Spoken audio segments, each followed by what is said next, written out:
I hate sand. It gets in everywhere. I think, overall, I kind of enjoyed this movie. It kind of met my expectations. It's basically Pirates of the Caribbean in the desert. And there's nothing wrong with that. If you like the Pirates of the Caribbean movies, you will definitely like this one because it kind of continues in that same formula. But at the same time, if you're the kind of person that just is looking for an original story or for interesting character development, this is not happening here. This is definitely not the case for Prince of Persia. Very few things about the plot of this movie make sense.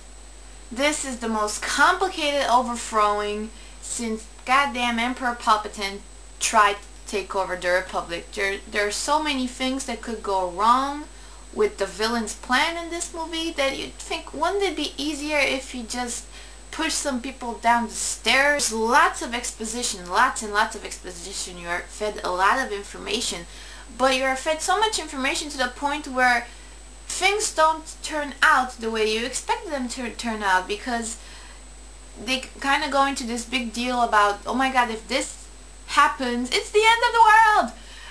And then when that thing happens, it's not that big of a deal. Everybody just needs to chill out a little bit. And then the ending. Boy, did I hate the ending of this movie. It's just one of those endings that kind of renders the whole movie irrelevant. And you kind of get the feeling that something is up because the prince, Dastan, just gets hit with tragedy after tragedy after tragedy, and then he doesn't really seem to be affected by the fact that people are dying all around him, and you're thinking, this shit cannot possibly stand. This is a Disney movie. And of course it doesn't. Now, in terms of action, there is a lot of parkour in this motherfucker. And I don't want to say parkour because I don't want the people who do parkour to get pissed with me, because that's not fucking parkour. Just Hollywood's idea of parkour. Yes, obviously the Persians invented that shit. And personally, I liked the sword fights to all the jumping and acrobatics that Jake Gyllenhaal's stunt people did in the movie. And there's lots of cool sword fights. I like most of the CGI except for the effect of turning back the time with the dagger. The whole stepping out of your body, it was so expensive and over the top. I just didn't see the point of it, really. On to performances.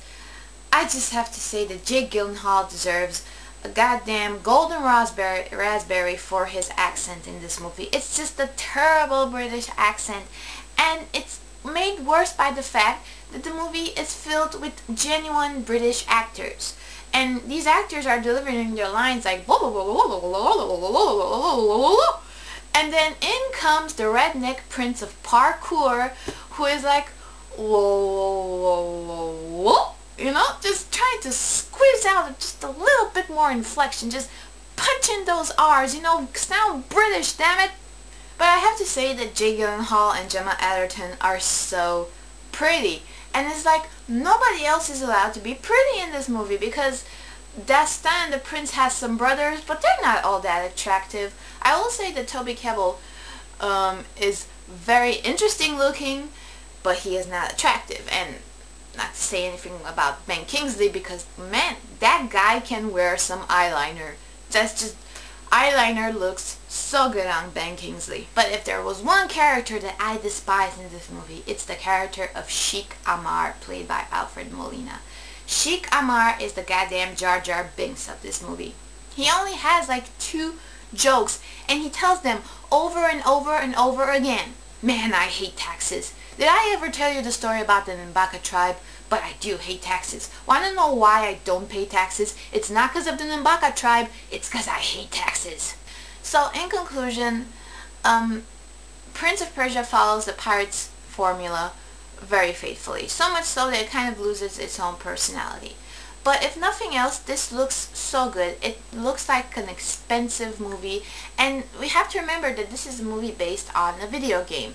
So if nothing else, I hope that Prince of Persia does perform well at the box office, and we will see more adaptations of video games that are treated in a somewhat serious manner, but that they are also given a decent budget to tell at least an entertaining story.